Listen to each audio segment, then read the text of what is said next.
آج میں آپ کو 10 اچھی باتیں بتاؤں گا، ٹھیک ہے؟ اور جو بھی مسلمان ہیں وہ اس پر سن کے ضرور عمل کریں۔ ہر چیز کا صدقہ ہے، اور عقل کا صدقہ یہ ہے کہ جہل کی بات کو برداشت کیا جائے۔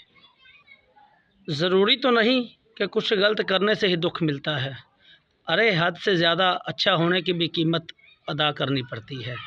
یہ دوسری بات ہوگی۔ خاموشی بہت کچھ کہتی ہے، دل لگا کر نہیں، کان لگا کر سنو۔ اور غریب کو صدقہ یہ سوچ کر مت دیا کرو کہ ہم اس کی دنیا سنوار رہے ہیں، بلکہ یہ سوچ کر دیا کرو کہ وہ ہماری آخرت کو سنوار رہا ہے، یاد رکھنا۔ اور سب لوگ مطلب کی بات سمجھتے ہیں، کاش کوئی بات کا مطلب بھی سمجھے۔ ہر کوئی نہیں سمجھتا، کسی کی گل کا مطلب نہیں سمجھتا، ہر کوئی ہنسی مذاق کرنے والا ہے، یاد رکھنا۔